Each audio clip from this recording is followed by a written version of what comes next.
Welcome to The Explainer, where we break down the big questions using the data from the source. And today, we are digging into one of the biggest debates in crypto right now. Is Ethereum about to break down, or is it setting up for a historic breakout?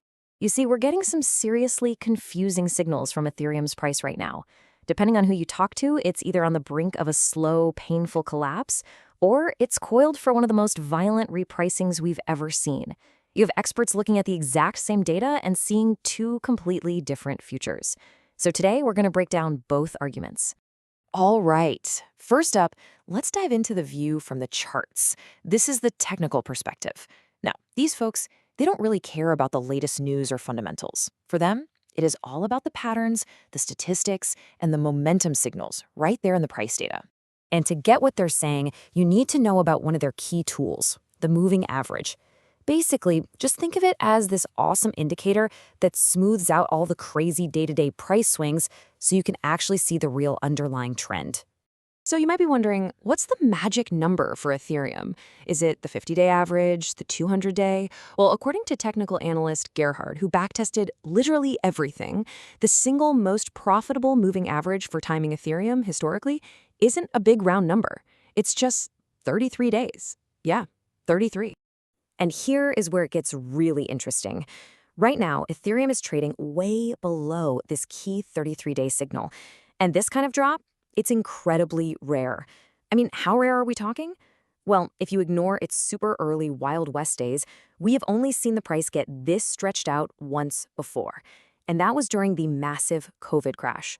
That's it. So what does this all mean? Well, from this technical point of view, it suggests the sellers are just kind of tapped out. The selling pressure seems exhausted.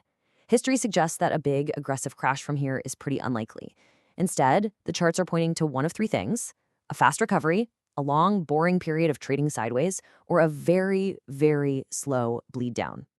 Okay, so that's what the charts are telling us. But now we're going to pivot completely. Let's put on a totally different hat and see how Wall Street veteran Tom Lee is analyzing this whole situation, looking not at momentum, but at fundamental value. See, for Lee, looking at the dollar price is kind of missing the point. The real metric, the one that tells the story, is how Ethereum is valued against Bitcoin. This ratio basically tells you how the market feels about smart contract utility versus pure digital gold. And as you can see, that ratio has just fallen off a cliff since it peaked back in 2021.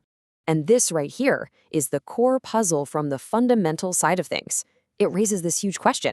Why is the market valuing it so much lower when, by almost every objective measure, the network is stronger than ever?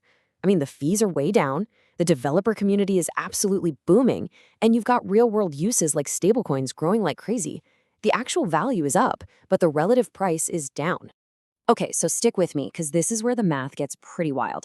If you take what many folks on Wall Street are projecting for Bitcoin, let's just use $250,000 as an example, and then you just say, what if Ethereum simply gets back to the same value it had against Bitcoin in 2021?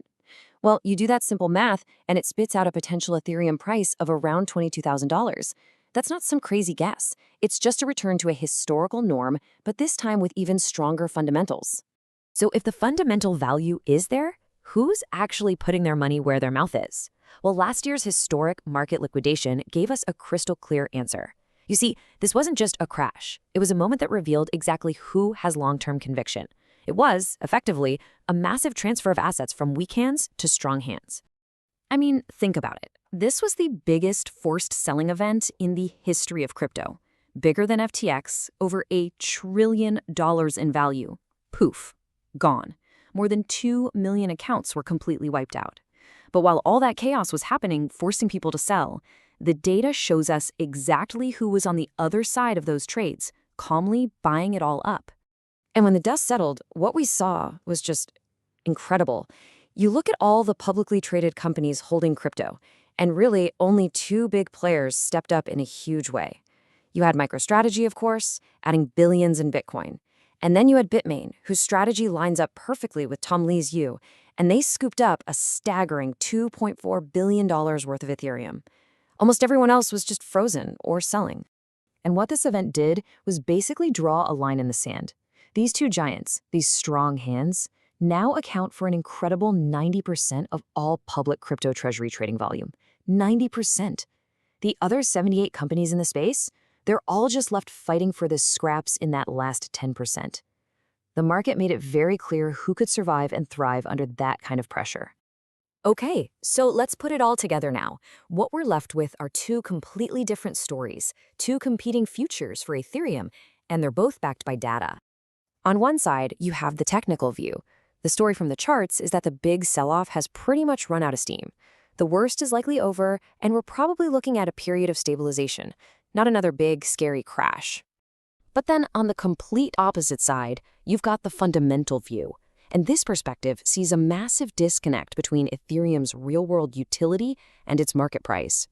They see a coiled spring just getting tighter and tighter, ready for a sharp, sudden, and yeah, maybe even a violent move back up.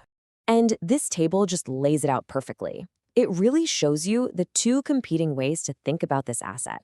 Are you a momentum trader, focusing on short-term price signals and trends? Or are you a digital landlord, valuing Ethereum like a piece of irreplaceable Manhattan real estate, the prime digital location where the future of finance is being built?